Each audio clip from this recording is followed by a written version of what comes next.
Just phoning him right now. Alright, welcome on Hello. the show, Fly. Great to have you here, and I've got to say, way to stick it to the haters. Downing Empire. Thanks. That is absolutely Yeah. fantastic. I really enjoyed your games tonight. They were utterly crazy stuff. I mean, I've got to say, from both teams really, there was a lot of back and forth. But do you feel Empire played maybe a little bit too aggressive in the early stages of both games? They always play aggressive, and that's one of the reasons they're such a good team, because they can pretty much roll you over and really quickly if they get a good start. But when it backfires, then that's what happens, and the game prolongs, like it happened with us. So I think their playstyle is perfectly fine. It works for them. So how do you guys respond? Like a super aggressive team like Empire comes to you, how do you guys respond to them? What's your number one thing that you're always trying to do there? Well, that game we tried to pretty much in the draft. We expected him, the first game, we expected him to get Magnus, because they would usually go for it, and that's why we left both Batrider and Darkseer open. We wanted to get that trade-off, but then they went for Batrider, so we got the Mag and Darkseer, so we could have built a very AoE-heavy lineup with Enigma, Darkseer, and Magnus. All three heroes pretty much can dominate the team fight already, so all we had to do is somewhat stick together, like since they had Wisp CK as well, and we could take the team fights. I noticed you've been running a bit of a cleave while you cleave strategy there, both the tiny with the Magnus. Yeah. The Magnus. And I know people have been screaming Magnus OP. Do you think he's possibly a little over the top and in need of nerfing, or is he okay as he is? Well, right now he is definitely like a top tier pick, no doubt, and he is getting nerfed rightfully, I think. I still think he's going to be very viable after the nerf. It's not going to hurt him so much. I'm not sure how it's going to be yet, but he's definitely the first pick hero in almost any scenario. Definitely then. And any other heroes you see coming down the line though at the moment, of course, we have got a few heroes showing up, of course the Timber Cutter showing up, but any heroes you think that are going to show up soon that will sort of shake up the metagame at all in the hero picks? I do think the Nyx Assassin is going to be picked much more. We tried it now again. We also kind of lost yesterday to it pretty heavily. So I can see it being a much more viable pick now. It's really good against heroes such as Darkseer. He has a great stun, can run him, and one of the things I like about certain heroes is that you can run them in different ways.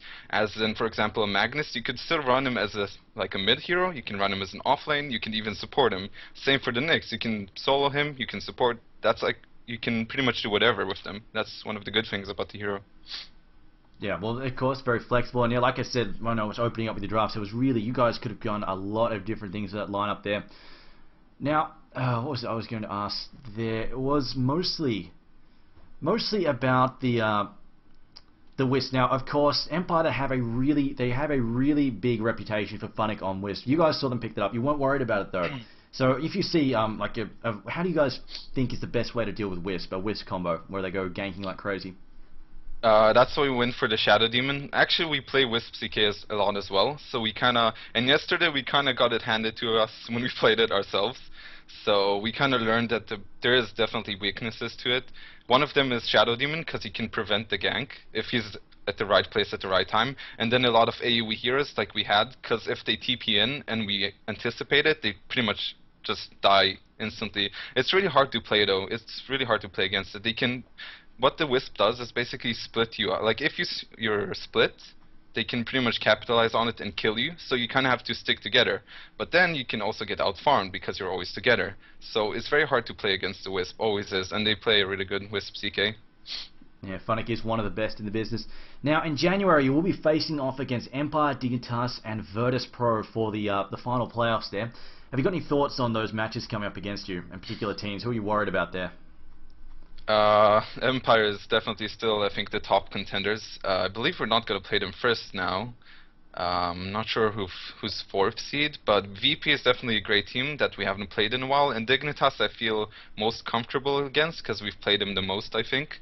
The other Russian teams we actually might play them in Star Ladder in 2 days, so we might get more experience. But yeah, with Dignitas I feel the most experienced with so far.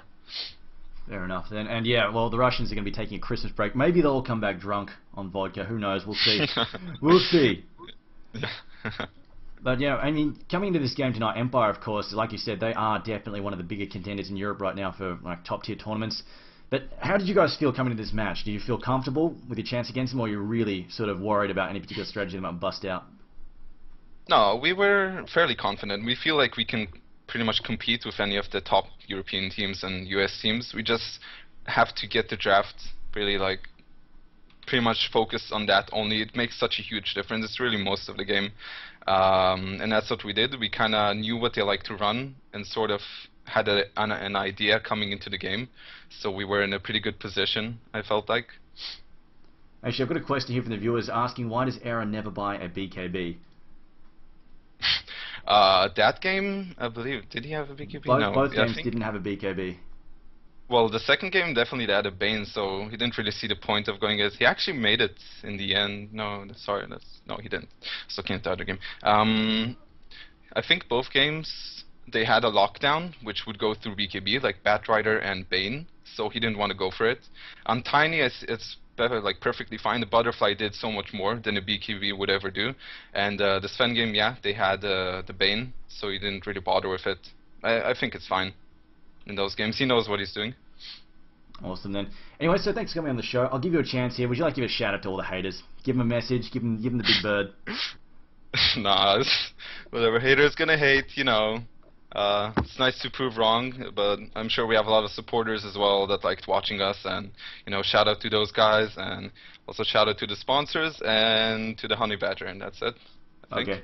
Thanks for coming. Again, it's a pleasure to watch you guys in action. I think you guys, you don't deserve the haters. You have proven yourselves time and time again. You are definitely one of the top tier teams, and I would love to see you guys in the International 3. That would be awesome. If That would be awesome. If I mean, as I think it was Hanny who said, "See you at TI3, haters." No, that's Adrian said it. I mean, Era. Oh, sorry, but Aaron yeah, said it. Yeah. that Anyway, would be awesome. thanks for coming, and I'll see you guys hopefully in January. Yeah, thank you very much.